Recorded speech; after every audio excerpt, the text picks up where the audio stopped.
Thank you folks for joining. We'll get started in a couple of minutes. We're just getting set up. Please hang around. Thank you. Great. Hi, Subhash. Thanks. Good morning.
Hey, Aarti, we can get started.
Aarti, let's get started.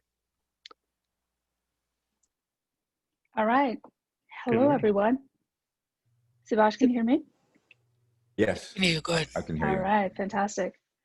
Hello, everyone. Welcome to day 3 and the final day of DataCon LA 2020.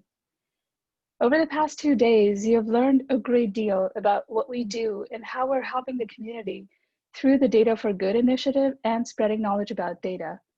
Today, we will again continue our learning by spending another day packed with data, and more data. After the event, we would love for you to join us in sharing your thoughts and learnings with us on October 28th. We have an After DataCon LA networking event. Visit DataCon LA's meetup group to keep engaged with us and our community. You can find us on meetup.com, search for DataCon LA. But before we get there, we have another set of great keynote speakers to share their vision with you. Let us introduce our first speaker. Ron Galperin is the 19th Controller of the City of Los Angeles, elected in 2013 and again in 2017. He serves as the watchdog for taxpayers at City Hall, making sure our public dollars are spent efficiently and effectively. Galperin launched Control Panel LA, the city's first open data portal, in 2013. It features details on the goods and services Los Angeles buys, along with information on assets and liabilities, employee compensation, operating indicators, and much more. Because of his efforts, LA has been named the #1 digital city by the US City Open Data Census 3 years in a row. Let's welcome Ron Galperin. We're ready for you, Ron. Great. Good morning, everybody. And it's really wonderful to be with you. Being a data geek and being a lover of data and all that can come of data, it's great to spend a couple minutes on a Sunday morning and to start out the day with this. So let me just share very briefly that when I came into office, it's now 7 years ago, one of my biggest priorities was to really open up the data of the city for everybody to see, the good, the bad, all of it, and to create the city's first open data site, which we've now expanded a great deal in a variety of different departments of the city, but also through our own control panel, LA. And for those of you who haven't had a chance to check it out, although I think many of you have, there's just a wealth of information there. I've really been guided by what I call my 3 T's, and that's about transparency, it's about trust, and it's about transformation. And first of all, to really, as I mentioned, open everything up, because I believe that, as it were, sunshine is the best disinfectant, and that if you want to have an accountable, effective, efficient government entity, the way that you do it is by being very transparent. The second is about trust. And let's be honest, especially this election season, people do not feel very trusting of their government. And I think that our very democracy is at stake. And by democratizing the data of the city, we can also help to build our democracy, where people feel that they have some trust in their officials, in the government entities that are there to serve us. And then the third is about transformation and the breakneck speed of change that is happening. And if we want to make our government much more effective and responsive, and to really transform how we deliver services, data is the way to do it. And we also use data to manage the city, of course, to manage our own offices, to communicate with the public, and for the purposes of persuasion, because there are many public policy goals that we want to see furthered. And using data is a way to persuade a whole variety of different stakeholders and those within the city about action that can be taken. I'm going to share with you very briefly a COVID-19 virus tracker that we have created. This, of course, using data largely from the county, but we wanted to really show what the impact of this is in the city of Los Angeles. And we've launched a lot of different COVID-related data initiatives. This is one of them, and it really shows a hot map neighborhood by neighborhood. There are a lot of places to go for this information, but not with this level of detail. And it is also by race and ethnicity and by age and by gender. And what it, of course, really shows is disturbingly the impact that COVID has had disproportionately on communities of color and disproportionately on those communities that already had so many financial issues even before COVID began. The purpose of this map is, first of all, informative, but also where it is that we should be using resources, where it is that we should be concentrating resources of the city and of the county as well. Briefly, I'll show you a job loss map that is also COVID related, showing exactly neighborhood by neighborhood, where are the job losses, what kind of job losses, how many of them are in one kind of industry or in another. And again, what this shows, like the COVID map, is the disproportionate impact that we've seen in job losses in our communities of color and in our already financially challenged communities. And so we have a lot of work to do in the city, but this is really meant to call attention and to help marshal the resources. A few other very quick resources related to COVID. Created a COVID-19 resource hub with all kinds of data and information for employees, job seekers, freelancers, renters, small business owners, nonprofits, immigrants, and much more. We keep these updated constantly with federal, state, county, city, nonprofit resources, and much, much more. And then we also gathered the data on all of the food banks and food pantries, not just in the city of Los Angeles, but throughout the state of California. It had really surprised me that there was the data out there, but nobody had actually mapped all of these locations. And so we went about mapping 1,800 now, food banks, food pantries, grab-and-go centers, and much more. And you can click on each and every single one of these to see what the location is, what their hours are, what their contact information is, and much more, both for those needing the food resources, as well as for those who might want to also do some volunteer work or some giving to these organizations. And I'm gratified to say that people are using it. I'm also distressed to say that it is the #1 feature of my website. I have a lot of data, a lot of information, a lot of mapping, a lot of infographics, but nothing has been as, dare I say, popular as this, which tells me a tremendous amount about the level of food insecurity that we have in Los Angeles at this time. Also on the website, as was mentioned, we have the open checkbook of the city. We have details of the payroll for everybody who works for the city. We have details also on every single account of the city. By the way, you can type in the checkbook the name of any vendor, any word, any department, and 10 years worth of expenditures, one by one by one by one, are loaded in there. And lastly, I'll note that we just put out a report from our office looking at how do you virtualize city services? How do you digitalize city services? With a review of things that are being done in other cities and other counties and other states, some of the best ideas that we see out there, some of the ones that are being implemented by the city of Los Angeles, some ideas that could really help transform how we use data and deliver services. You can check that all out at lacontroller.org. And here's just a little bit about that particular report. To conclude, let me just say that we are in very challenging times financially for government entities, for so many individuals and so many families, too many losses as a result of COVID.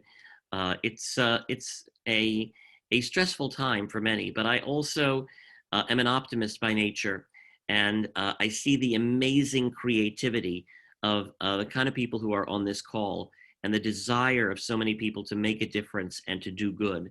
And so I just wanted to thank you for all that you are doing, and look forward to continuing to partner as we have in the past, and to really helping to transform how we serve the people in Los Angeles and well beyond. And so appreciate your work and the opportunity to be with you this morning. Have a great rest of the conference.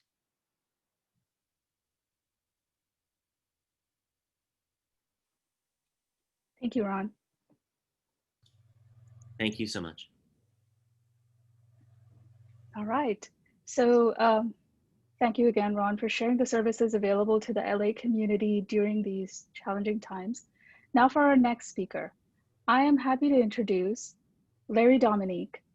Larry Dominique serves as the president and CEO at PSA North America and has had a 36-year career in the automotive industry, spanning engineering, planning, marketing, data, analytics, and technology, and experience running data and sales organizations in North and South America. It is my pleasure to welcome our next keynote speaker, Larry Dominique. Good morning, everybody. You know, it's a pleasure to be here presenting at DataCon LA 2020. I'd really like to thank Subhash and the DataCon team for inviting me to speak here this morning. Over the past 2 days, you have heard from an amazing array of speakers representing a diverse cross-section of businesses, education, and public entities. The common denominator is data, data use, data security, and a data future. You know, as just mentioned, I've been in the industry for 36 years. So compared to many of the speakers I think you're listening to, I may seem like a bit of a dinosaur. Fortunately for me, I did have the opportunity to leave the OEM world for a while and move into the technology and data company world. That experience truly opened up my eyes. to how myopic of a view OEMs tend to have on data, as well as the potential that exists if we free that data and leverage the insights that it can provide. This morning, I'd like to touch upon two things. One is how the automotive is changing and how PSA&A is embracing the future. The first one will be how we as PSA&A North America are utilizing and benefiting from data to optimize our car sharing in Washington, D.C. And then second, how a greenfield brand like Peugeot can think out of the box to bring a new level of customer experience in retail and ownership by leveraging data and data science. At PSA, we globally believe mobility has a strong future. We have a global free to move brand which provides mobility services to millions of consumers globally. We launched free to move car sharing in October of 2018, 2 years ago this month. I can tell you it's been challenging and a highly educational activity. And I'm happy to say we've now moved into a sustainable operation and are looking to expand to other cities. So what does this have to do with data? Well, everything. Operating a car sharing business is expensive. We have 600 cars in Washington, D.C., every single one of them depreciating every minute. We have insurance, pay parking fees, we have to clean them, today even more important than ever, and we have to maintain them. Interestingly, a successful car sharing business operation achieves maybe a 15 to 20% utilization rate, which means that at any given time, 80 to 85% of our cars are not moving or not making money. You need to support the business when only a fraction of your cars are actually revenue generating. And this is where the data shines. We start with the easy parts, customer acquisition. We utilize demographic, geographic, and psychographic data to help us target consumers to download our app and join Free to Move. Today, 60% of our clients we targeted do not own a car. Operationally, data has provided the insight allowing us to achieve profitability. Daily telematics data informs us every vehicle's movement, total mileage, gasoline status, number of trips. This allows us to plan efficiently when we conduct maintenance, fill up the gas tanks, or take the vehicles out of service to reduce the miles. We use usage patterns, pick up a drop-off location frequency, even monitor when we are parked in an area that we might likely get a parking ticket. We use this data to optimize our fleet locations, relocation planning from low to high usage areas. As well, through this process, we have improved our utilization rate by over 20%. So you can see how data is the core of our business and has radically aided us in our profitability. So now I'd like to pivot to my second point. 4 years ago, Carlos Tavares, the global CEO of Group PSA, and I sat down to discuss PSA's re-entry to the North American market with the Peugeot brand, a market PSA has been out of since 1991. You may not think about it, but today there are 18 OEMs, 42 brands, and over 330 distinctive automotive models, vying for your business. And interestingly, in the United States, there are over 30,000 franchise dealers in over 18,000 rooftops. That's more franchise dealers than there are McDonald's and Starbucks together. So we discussed how to enter the North American market in a smart, scalable way with an emphasis on customer satisfaction, then profitability, with a differentiation focus on customer experience, driven digitally. The great news is Peugeot is a greenfield brand with no legacy constraints limiting what we're allowed to do. In our industry, auto retailers and brands are not known for delivering a great customer experience. Tesla bucked the traditional distribution model and have delivered a very solid digital experience. Yet they continue to struggle with overall customer satisfaction and a rather poor post-purchase experience. Prior to the internet and the data that it provided, the auto industry had high price variation, as much as plus or minus 20%. As consumers began using the internet, third-party sites, and educating themselves with the actual transaction data, they began to compare prices of dealers. Suddenly, what used to be geographic limitations became price comparison decisions. People suddenly were willing to drive further to save money.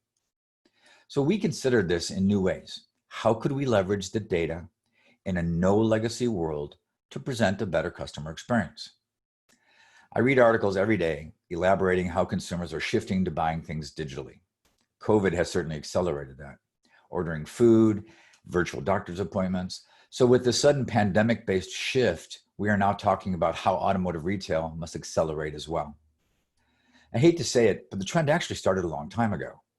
Beyond a handful of innovative automotive service startups over the past 10 years, our traditional automotive has pretty much ignored this reality. Now, we read every day how the industry is going to move to a digital environment, like it's as simple as subscribing to the most up-to-date software and away we go. It isn't quite so simple. If moving to digital tools and processes is the answer, that doesn't sound so difficult, but you cannot forget how we are applying these tools. So some of you may ask, Larry, so who's leveraging the data to improve customer experience? Well, I'd like to take a used car example with Carvana. The team at Carvana decided about 7 years ago not to replicate CarMax with better tools. Why not? The answer is simple. Carvana chose to build a digital-only consumer-facing model focused on the customer experience and building the required back office to support. This was tough and required iteration of a minimum viable digital product, refined over time until they now receive net promoter scores in the mid-80s and 90s. Unprecedented in automotive. Carvana's culture is one of customer satisfaction at every level. However, the key is their data is powered by data, data, data. Every aspect of their business is managed through an immense data network, providing insights and actionable decisions to optimize their growth and their business. They engage data science in every aspect of marketing, purchase price, buying algorithms, financing programs. There are no decisions which are not made from the insights delivered through the data. For Peugeot, to deliver a customer digital experience, optimize our business, and reduce distribution costs, we must do this via very powerful data-driven platform as the backbone to our future operations. So when you think about the consumer data, who owns that customer data? Well, in our industry, that's easily answered as soon as everybody agrees who owns the customer. Is ownership different based on whether the customer comes in through the OEM website, off the street, or from a third party? What has driven us to an ecosystem devoid of control, of collaboration, because of the belief that consumer data is the key to the sales, but not satisfaction or profitability? The complexity of data accumulation today is the main driver in the stops and starts of a customer's journey. Would the customer experience in automotive retail be smoother, clearer, and more efficient if that data was available to everyone, including the consumer, through that sales process? I believe the answer is clear. These are important examples of where automotive retail can innovate. Some of the most successful companies and partnerships in the past decade throughout the world have placed data and data science at the forefront of business operations. To free the data in a thoughtful way develops transparency, as Ron just mentioned in his presentation. We have to change our mindset from my data or your data to our data. It's the only way manufacturers and retailers and automotive can work together to build a seamless customer experience. It will provide more efficient operations, heightened profitability, and most important, happy, loyal customers. This thinking is rather revolutionary, and many in our industry, they can't envision this monumental shift. This is unfortunate because data science and AI will be the future success differentiators. Those who embrace it and apply it with vigor will be successful. We all need to push past the legacy thinking systems and accelerate towards the future. So we at PSA&A believe we can benefit from this lack of legacy. Today, we don't have a retail network, service facilities, or predefined behaviors. It's our intention to focus first on delivering class-leading satisfaction by an emphasis on a customized digital experience driven by data. As a new brand coming into this highly competitive marketplace, the key to success will be agility, innovation, lean operations, and satisfying customers throughout the use and decisions based on the data. We will develop, and execute with data and data science as the forefront of our operations. We will move from predefined conclusions and molding data to support a hypothesis to an ecosystem where the data drives our insights, decisions, and behaviors. Will we instantly be successful? No way. We will accelerate, we'll stumble, we might even fall, but we have the opportunity to stand back up again, take the next step, and continue to learn and optimize. Data and the right use of it will provide us the power to move us forward. Iteration and learning will be key. As Steve Jobs once quoted, "Sometimes when you innovate, you make mistakes. It is best to admit them quickly and get on with improving your other innovations." Thank you very much for your time today, and I hope this was beneficial. Thank you. Larry, thank you for sharing your experiences expanding Peugeot in North America. It was really fascinating to see innovative applications of data in the automotive industry. Really appreciate your time. Thank you, everybody. Now to introduce our next speaker. Bryan Kursar is the Chief Technology Officer for Toyota Motor North America and Toyota Connected North America, and responsible for software engineering, data, infrastructure, and advanced technologies. Prior to rejoining Toyota, he worked at Warner Brothers as Vice President and Chief Architect of Global Data Technology. Let's welcome Bryan Kursar. Hi, everyone. Thank you for inviting me. Can you hear me okay? Bryan, yes, we can hear you. All right, great. So I'm going to talk to you today about really the work that Toyota Connected is doing around data for good. Let me know if you can see my slides. Yep, we can see. Go ahead. Go ahead. Okay. So when we look at data for good, our company has been really looking at everything that we can do with the data that's being generated by vehicles to really make the world a better place. So a couple of years ago, we embarked on a journey where we started looking at how we could reduce the amount of challenges that we see in the world, where distracted driving really is such a problem, resulting in many deaths every year. And so in the future, we're going to have technology in the car that's going to be able to do edge compute. Being able to really take the data that's coming out of the cameras and doing things to really help coach better driving. So when we say edge compute, we're really looking at the ability to reduce that latency and cost for managing data and compute on the cloud.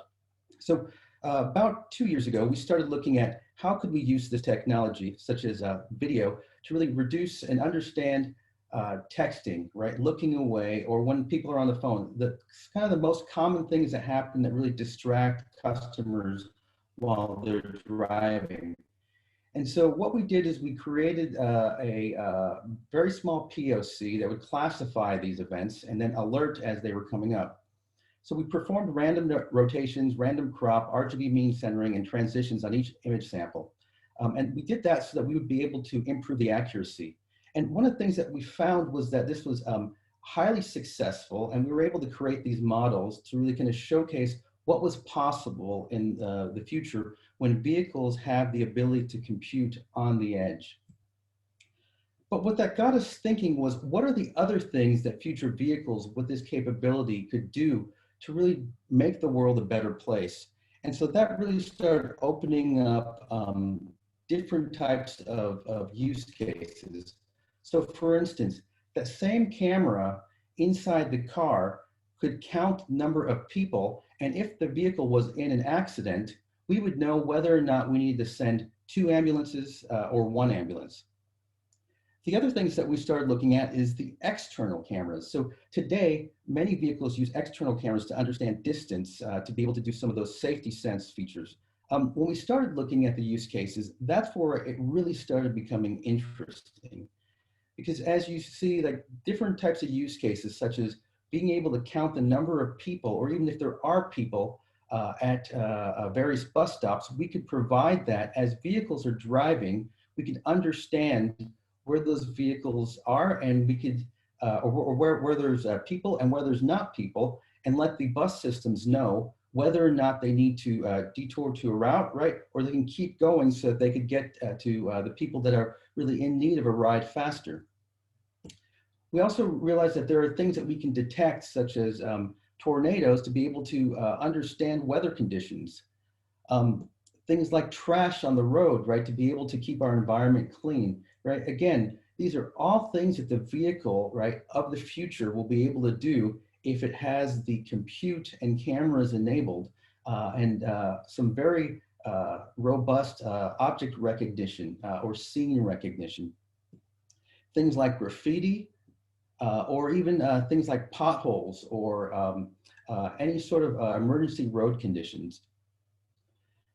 The other thing I think that was very compelling, having previously lived in California, realized that there's a lot of things that are happening in the environment that are really things that are opportunities to optimize rescue efforts. So for instance, right, if you're looking at all of the wildfires that we've had, year after year, right, and the things that we could do, well, I started thinking about what if, right, we had these wildfires and we could be able to optimize our rescue efforts, and how would that work? So I started thinking about the opportunities in the future, right, where as we see that there's fires, we would be able to understand, right, and really kind of drill in using the data of connected vehicles and be able to understand that within these areas, right, there are vehicles, whether they are just sitting there or they are actually driving.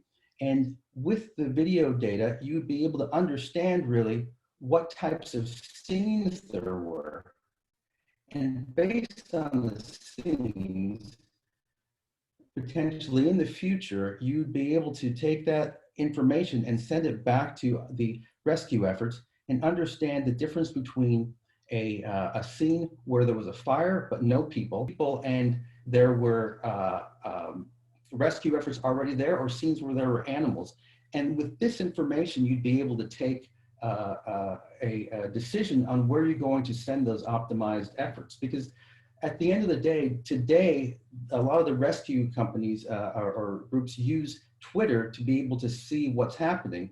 However, right, the challenge then becomes is that with Twitter, there is no real way to authenticate this information. So then the other things that we think about is really how else would we be able to help with some of the challenges that we're seeing. And so one of the things that we started looking at is that one of the challenges in the world is Alzheimer's disease. And today, 5.7 million people in the US and 4.6 million people in Japan suffer from Alzheimer's today. The estimates are about 60% of those with this disease will wander at some point, and about 50% of those who wander will suffer serious injury or death if they are not found within 24 hours. Right? This is something where in Japan, they actually have people in these orange shirts walking around to the towns, and when they see someone that's elderly and looks like they're confused, they will actually walk up to them and help them to find their way. And what they're also doing in Japan, which is really interesting, is that they will use these QR codes and they will put them either inside their clothes or on their fingernails to be able to understand who they are when they're found. The problem is that this will only help if they are found. Very similarly, we have things like Amber Alerts, right? Which unfortunately you see these, but after you see them, it's out of sight, out of mind, and you don't really think about it. But today, we understand that there's nothing we can do, but yet in the future, there are the opportunities of being able to take a feed from an authorized and authenticated source and deploy these to vehicles within this area to be able to then help with some of these searches and ideally reunite loved ones with their families. And of course, all of this we would always do above the board and make sure that the customer always had the decision on whether or not they wanted to participate in these types of data sharing activities. And to be honest, right, I don't know who wouldn't. Because in the future, right, we're going to have these opportunities. The technology is going to be there, and we're going to need to find ways to partner with the customers and responsibly use this vehicle data to help save lives and make the world a safer and better place.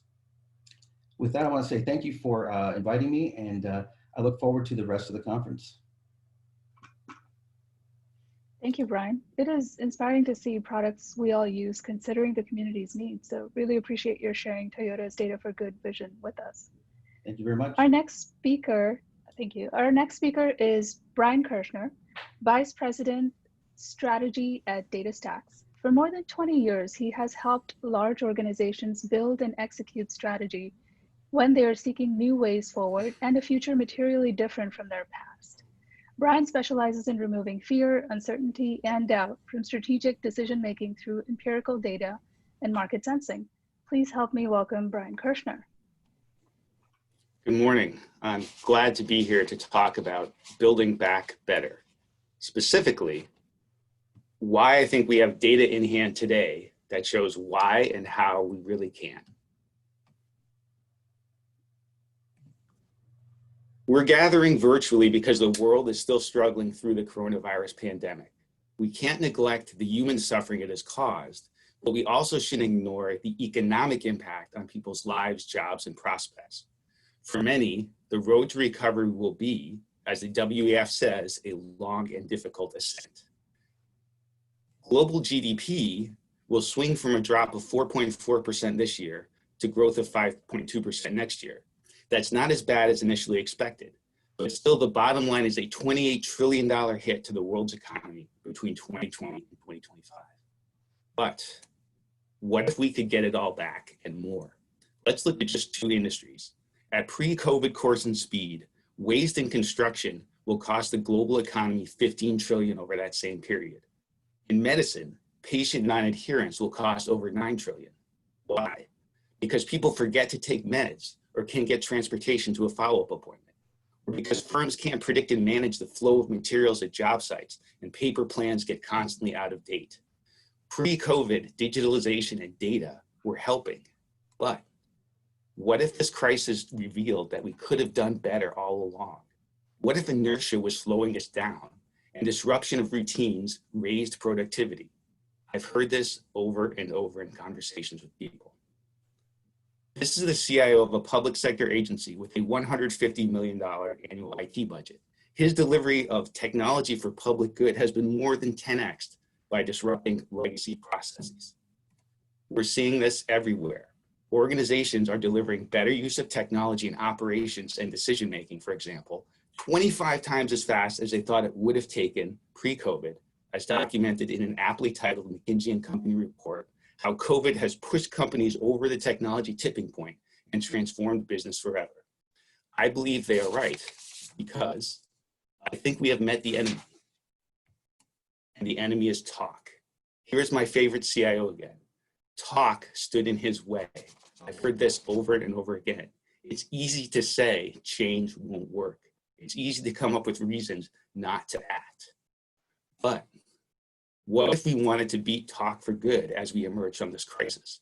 When it comes to digitization and using data, we can learn from those who had already made the most progress before the crisis to understand what every organization can do to join in. So we surveyed 1,400 executives and technical practitioners. And here I'm comparing what I call the data doers, the top 10% of organizations who have made the most progress toward data portability, scalability, and AI readiness, versus the bottom 10%, who may be prisoners of talk, or maybe simply of low aspirations. And first, doing set these leaders up to be more resilient. During this crisis, the doers are 3 times more likely to actually be increasing investment in further progress during this crisis. How did they achieve this? By doing something any organization can do. They committed executive attention. The data doers are 4.5 times more likely than those who haven't made progress to have an organization-wide data strategy and chief data officer. They're leaning in to change and progress. And how are they delivering the data-driven experiences that attack waste, make services smarter, that will power building back better? They're using a stack of open source technologies that anyone can access. They're 6 times more likely to be using all these together, including our dear friend Apache Cassandra. We call these the modern data stack because they're great for building intelligent, fast, scalable, event-driven applications, for telemedicine and remote monitoring of devices in healthcare, for real-time materials tracking and engaging with in job sites through VR rather than paper and construction. But these attributes are relevant to everything we do in every industry and scenario: smart recommendations and predictions, contextual alerts, digital twinning, sensors at scale. So let's use them to build back better. We can all choose to commit executive attention. We can all embrace the modern data stack and aspire to make the most of it. Let's choose the mission of beating talk for good, because the data is clear. We can do far more than we have been doing to make the most of modern technology in ways that matter more than ever. We can build on the 10x, 25x progress in change and action that we've seen as a result of the crisis to carry that forward afterwards. Thank you. It's been a real pleasure to be able to share this point of view with you and to hear what others have been working on.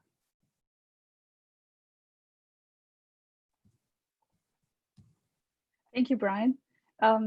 Change management is such a key cornerstone of achieving technology change, so it is good to see how DataStax can support communities with this change. Appreciate it. Our next speaker, Lacey Plach, is the Vice President of Data and Analytics at Age of Learning, an innovator in education technology. Most recently, she has served as VP of Data at Patient Pop, and prior to that, as Chief Economist at Edmunds. She has a passion for education and earned a PhD in economics from UCLA, has co-founded a successful public middle school, and served on the board of directors for Youth Orchestra. It is my pleasure to welcome our next keynote speaker, Lacey Plach. Thank you, RT, and good morning, everyone. Thanks for joining me today.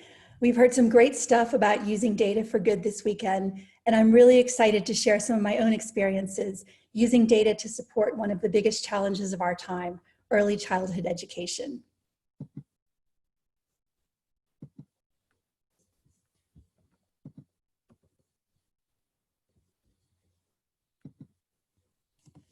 Okay, so can you see my screen? Yes, go ahead. Yes, we can. Great, thank you. Okay, so supporting education is a personal passion of mine.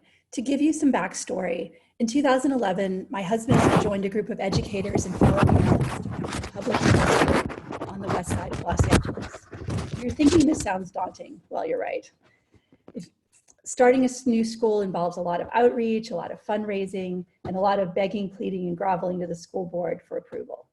But we were worried about the state of public education in LA. Class sizes were big, the traditional lectures weren't engaging, and the kids were falling through the cracks right and left. Our solution featured small class sizes, project-based and service-oriented learning, and a strong community. Still seems incredible, but we did it. And you can see here an actual photo of the Friday morning all-school meeting with our founding principal. Watching this school come to life has been so rewarding. But even with this success, I had a nagging concern that the reach was limited. Our school had space for less than 500 kids, yet millions need educational support. I kept asking myself, how do you provide this support at scale? So, as you may have guessed from my bio, one solution is, of course, digital learning. Online games, apps, and classes democratize access to knowledge, offering opportunities to learn new skills to anyone with an internet. Many of these are very affordable and they're often self-paced. How many of you have learned Python through an online course or taken at least one ML class online? Now, I can't see you, but I'm imagining a large show of hands here, myself included. Digital learning is definitely part of my story, and not just as a bargain hunter for the Udemy $9.99 sales. So let's fast forward to 5 months ago. I was offered an exciting opportunity at that time to contribute to digital learning as the leader of the data and analytics org at Age of Learning, which is an educational app company with a mission to educate children. This, of course, aligned perfectly with my personal passion. So how does Age of Learning educate children? Well, we combine gaming elements with educational technology to create an online curriculum for pre-K, kindergarten, and elementary school students. Our flagship product, ABC Mouse, was created 10 years ago for younger kids. It covers all of the academic subjects in a fun environment with a cute mouse. Who doesn't want to learn with a cute mouse, right? Well, to date, millions of kids have shown that they do want to learn with that mouse, completing billions of learning activities on our app. Another one of our products is Adventure Academy. This is a massively multiplayer online game which is geared toward the later elementary years. It features an immersive virtual world in which kids explore a variety of learning activities. So the upside of digital learning as a scalable solution is clear. But now the challenges to create a learning experience that is engaging and personalized are even greater. The learners are many, they're not personally known, they're from geographically dispersed and diverse areas, and their learning goals vary. Moreover, unlike public schools, this is a for-profit business, so learning challenges must be met while optimizing business metrics such as revenue and cost. And that's where data comes in. For example, at Age of Learning, we use analytics and data science to develop a deep understanding of the children who use our programs, which in turn influences product development decisions. So we start with a strong foundation of data. Then we develop multiple levels of analytics. You can see here on this slide, first is descriptive analytics. This is about product performance to date. This level focuses on the facts. How did the product perform? Who are the users? When do they use the product? Knowing what happened always leads to questions of why and how. Why did product outcomes occur? How did different experiences affect users? This takes us to the next level of diagnostic analytics. And then from there, we move to the final level where we predict outcomes, asking what will happen, and also prescribe outcomes, asking what should happen. These questions are answered by different kinds of analyses at each level. So here on this slide, I'm showing some of the key analyses by level. For example, descriptive analytics involves tracking core KPIs and trends, determining relationships between individual features and outcomes, exploring the user journey, and identifying user segments.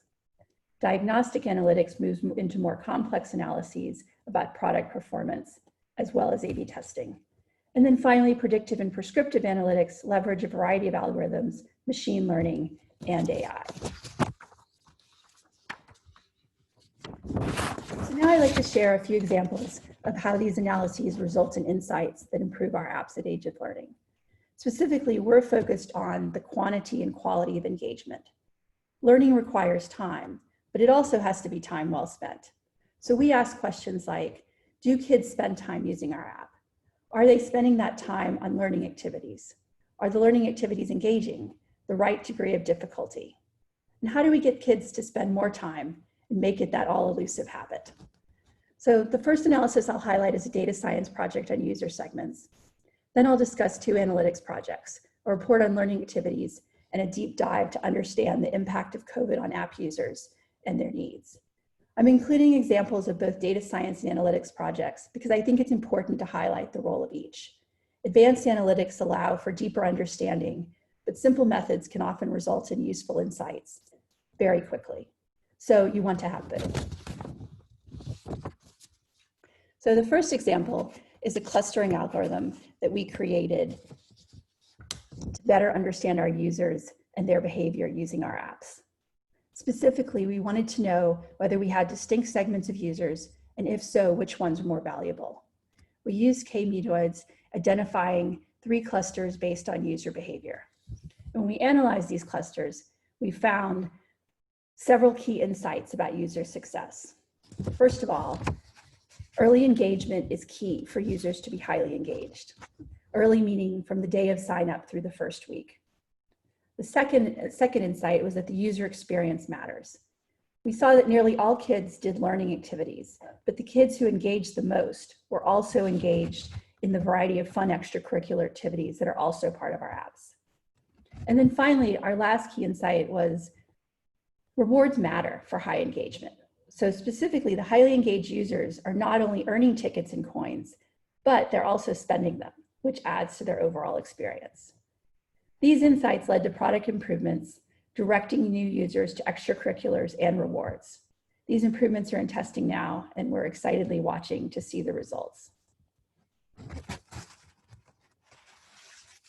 What's more, this is not just a one-time analysis. It provides a framework to understand new customers and whether we're getting more of the ones we want. It gives us the ability to personalize by cluster, and it gives us a lens to look at previous customers and how the base has performed. So the second example of using data to improve learning is a report that we created on how well our content's engaging users, specifically our learning activities, such as math games, social studies videos, word puzzles, and so on. The method used here is a simple report. We track key outcomes such as activity completion rates by content area and individual activity. And this matters because completing activities is a key part of our product success. The users who complete more activities are more likely to have learned the content and more likely to continue using the app and thus continue learning. And what we found is that, perhaps not surprisingly, not all activities appeal equally. While we see activity completion rates of nearly 80% for the best performing activities, the worst performers came in well under 40%. So this was eye-opening for our designers. The worst activities are now slotted for makeovers or early retirement. And we now have a benchmark by which to evaluate new activities. Anything that can't keep up won't be around for long. So the final example I'd like to discuss today is how we use data to understand the impact of COVID and distance learning on demand for educational apps. For this, we did a deep dive analytics project examining whether changes in metrics were significant and how post-COVID user segments compared to our existing ones. And we found there were significant changes. Initially, activity spiked with subscriptions as high as 10 times our normal rates, killing our servers, leading to a bit of chaos. But when the dust settled, we saw that active members and time spent were still both double our previous normals, and we found that usage patterns had changed, with usage activities on weekdays way up, whereas previously we had seen that weekends were much more common. Our product team quickly acted on these findings, creating new digital educational events to support users, such as summer camp and a daily classroom. And they're leveraging the larger audience to expand A/B testing for even more product improvements. So this brings me to the conclusion of today's talk. Digital learning's role in education will only continue to grow from here, and the data that comes along with it will allow us to continue to improve and personalize products to provide important educational support at scale. So I've given you a glimpse into this today, really just the tip of the iceberg. And I hope you find this use of data as inspiring as I do. Thank you. Thank you, Lacey, for sharing these interesting insights into user engagement in the digital learning area. Appreciate it. Thanks. For our next speaker, we have Bryan Dolan, founder of Verdant.AI, who's a leading mathematician, data scientist, and cyberneticist that has built thousands of AI products for over 20 years. Bryan is a serial entrepreneur, having co-founded Deep6AI, Curious, and DiscoVix. Formerly chief scientist at Green Plum, Bryan led data science at Yahoo and research analytics at Fox and MySpace. Let's welcome our next keynote speaker, Bryan Dolan. Bryan, I think you're on mute. Yes. Unmute. Yeah, that joke Yes, never gets old. We can hear you now. Welcome to the first 3 minutes of every Zoom call. Hi, I'm Bryan Dolan. I'm a mathematician, cyberneticist. I'm CEO of Verdant.AI. Verdant.AI is a Los Angeles-based startup studio that builds enterprise-grade artificial intelligence companies. And we usually do this in the context of the UN Sustainability Goals. If you're not familiar with them, the United Nations presented 17 goals that they're trying to achieve over the next 20 years. And we let those inform how we intend to go forward. I'm assuming that my slides are being presented correctly, so I'm going to continue through with those. Today I want to talk about data strategies in humanitarian applications and how those are different than commercial applications. And again, this is an arena in which we play because we'd like to think top down. What are the big problems we want to solve?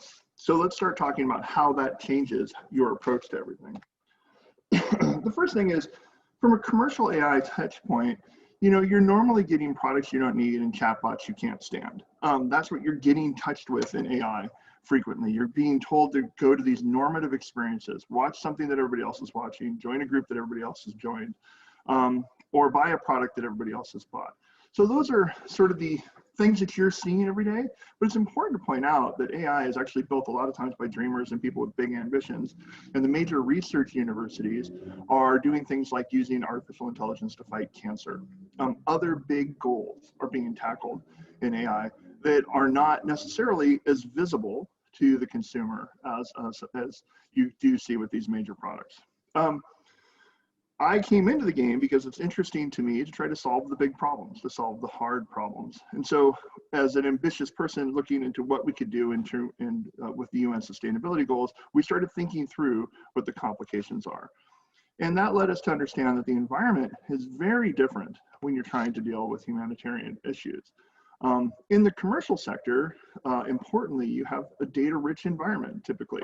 You have focused stakeholders who have some sort of idea of what they want to accomplish. And down at the bottom, of course, you have empowered decision makers. You have a CEO who can make a decision.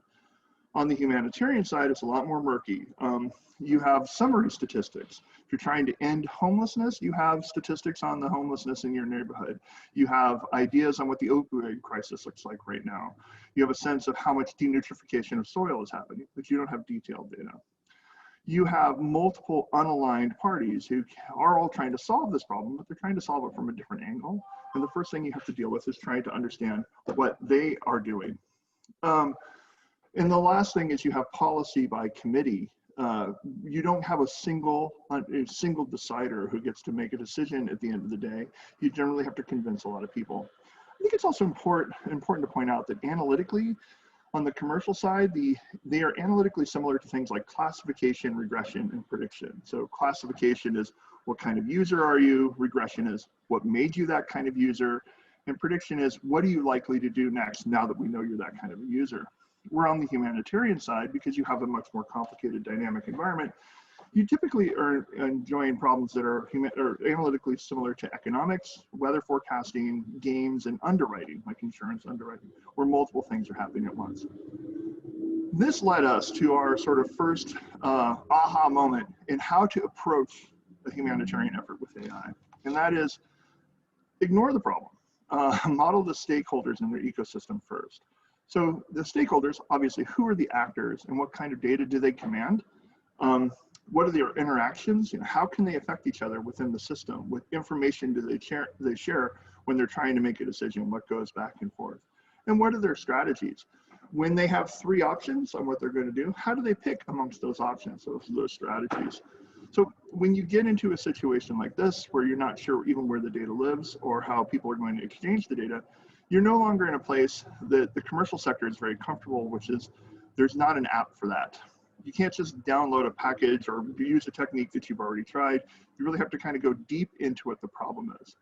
By the way, in the upper right-hand corner here, I have issue 14 for the UN Sustainability Goals, and you'll see a couple of those peppered throughout this presentation. And that's what they're indicating, is that these are the sorts of things we've been thinking about at Verdant. So let me give you some examples of why I feel like this approach is so useful. Clean energy from agricultural waste. So every year, farmers throw away a bunch of agricultural waste. This is like corn husks or even dead leaves or even cow manure. And that waste actually could be turned into electricity through a variety of methods. There are multiple ways that can happen. And it's estimated that that's about $24 billion that could be going back into farmers' pockets if they would monetize that waste. It could be transferred from the energy industry into the farmers who actually need the economic help the most in this country right now. So the stakeholders in this, as we identified, were the bioenergy facilities and these processing plants, the testing labs, the farmers, seed producers. Their interactions are all guided by complex regulatory systems and sort of unclear economics, and their strategies are usually these long-term financial obligations. When somebody decides to go into any kind of crop, it's usually a 5-year deal. So we have, I'm not sure if you can see my mouse, we have the seed producer, the farmer, the laboratory, and the bioenergy facility all communicating. When the processing plant orders some biomass to turn into energy, they have these very complex thermochemical properties that they need to obey. And so they communicate with the laboratory. And we've noticed that the feedstock for these energy plants has to be monitored from seed all the way to battery. And so the farmer has to communicate back and forth with the laboratory as well. And in having this conversation with the key stakeholders, we saw that the laboratory is the key place where the data is actually exchanged. As we're going back and forth talking to who needs to be informed, we found that the seed producers are also trying to engineer their products in accordance with these laboratory needs. We've seen this attempted before with Craigslist for biomass, where people just listed things, but that tries to reduce the problem to too simple of an issue that ignores the actual analysis that has to happen in this transaction. Another example is drug addiction and recovery. 100,000 Americans die of drug overdoses every year, but the recovery centers are half empty. So we have plenty of beds to treat these patients. We don't have the way to get them into those beds. So we started looking at this system, and we identified 4 key stakeholders. We identified the addicts, obviously, the patient advocates, the insurance providers who will pay for all of this, and there's a typo on the slide, and the recovery facilities right there in the upper left. The patient advocate is the person who is actually sitting with the patient at the time they're trying to select a rehab. And this is a very complicated procedure. You have an addict, complicated addict psychology where they don't actually want to go to rehab. The advocate has to understand how to motivate them, has to understand what the recovery center can provide, and also has to understand what the insurance companies can provide and what they will reimburse. So it's a complicated system of trying to triangulate multiple inputs. And we noticed that the patient advocate really is sort of the data hub there. It's the key data piece in the entire system. And if we can empower the advocate to make decisions with all the information they need, we can create liquidity throughout the system and get patients into those beds. It's another one of those efforts where people try to reduce this to Craigslist for rehabs, and it ignored the complicated information exchange that's going on within this entire system. And that brings me to my last slide here, where we talk about, I want to talk about thinking as a holistic system is actually where artificial intelligence started, and modern artificial intelligence started back in the 1940s. You see at the bottom there, Norbert Wiener, who's a cyberneticist from Bell Labs and one of my personal heroes.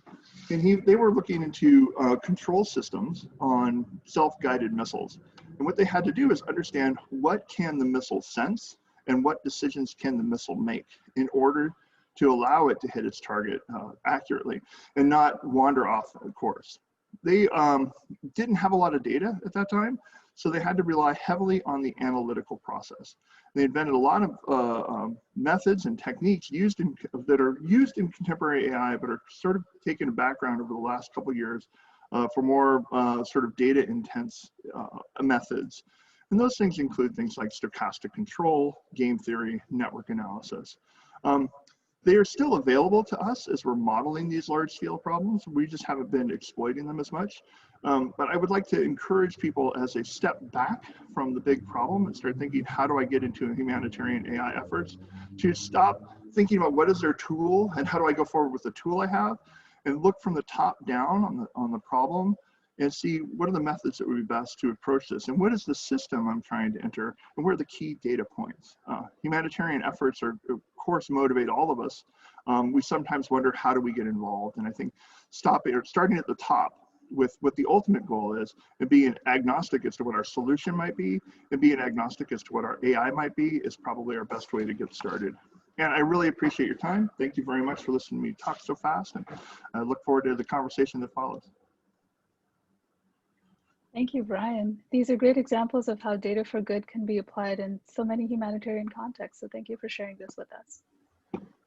Our next speaker is Michael Berman, who's the Chief Information Officer for the California State University. With 20 years information technology management experience in higher education, 16 of it as a senior campus technology leader at 4 institutions of higher education, in his current position, Michael leads technology initiatives across the 23 CSU campuses, as well as the Chancellor's office, to create a better rounded, more inclusive student experience and drive administrative efficiency and effectiveness. It is my pleasure to introduce our final keynote speaker, Michael Berman. Michael, we're ready for you. Good morning. Pleasure to join you, and thank you so much for inviting me. Can you see my screen now? Yes, we're able to see it. Thank you. Great. Well, thank you. It's a pleasure to be here representing the 486,000 students and 50,000+ employees of the California State University. We're very proud of what we do, and a lot of what we do and a lot of our success does depend on having the right data and using it to make decisions. But what I want to talk today, and I think it's very relevant to this group, is how students feel about how we use their data. And as I was preparing for this, and I was kind of going a slightly different direction, this report from EDUCAUSE came out, and I'll give you a full reference to it so you can go read the report if you're interested. But it's really the best data about how students in higher education feel about how we use their data, which is obviously of critical importance to those of us who want to use it to promote student success or in any other way to advance our institutions. So I don't think that this group needs to be told that this is a myth, but there's still a lot of people who say, well, the social media era, everybody shares everything and students don't care about privacy. And I think that, as I say, most of us already know that that's not true. In fact, the understanding of the current generation of college students about privacy is quite nuanced. They have significant concerns about the data that institutions collect and how it's used. And those concerns, I think, are pretty clearly, there's a lot of signs those are going up.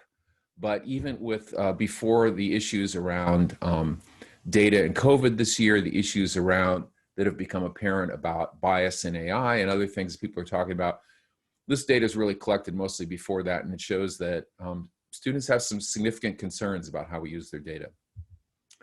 So just to give you a little bit of context, EDUCAUSE is a national organization for IT and higher education and an international organization. And the Student Technology Report has been going on for 17 years. It's the best source of longitudinal data on how students feel about technology in higher education. This year's survey, the most recent year's survey, included returned surveys from almost about 18,500 undergraduate students from 77 institutions in 6 countries and 31 US states. So quite a variety of types of institution. And if you go to the report, you can get these results broken down more by the type of institution. So the first question that I'm going to talk about was, I'm comfortable with my institution's use of my personal data. And the answer is, yeah, by a slight majority, students say they're comfortable with that. When you ask them the question, those who answered the survey, they're comfortable with it as long as you're using it to help me achieve my goals. And again, it's just barely over half. And if you're using the data to help others achieve their educational goals, then they're significantly less likely to be supportive. Well, if we're going to do big data and we're going to do AI, we have to combine this data in large numbers. So if we're going to do this, and if we're going to do this with the support of our students, we've got some work to do. They were asked about what kind of data are they comfortable using.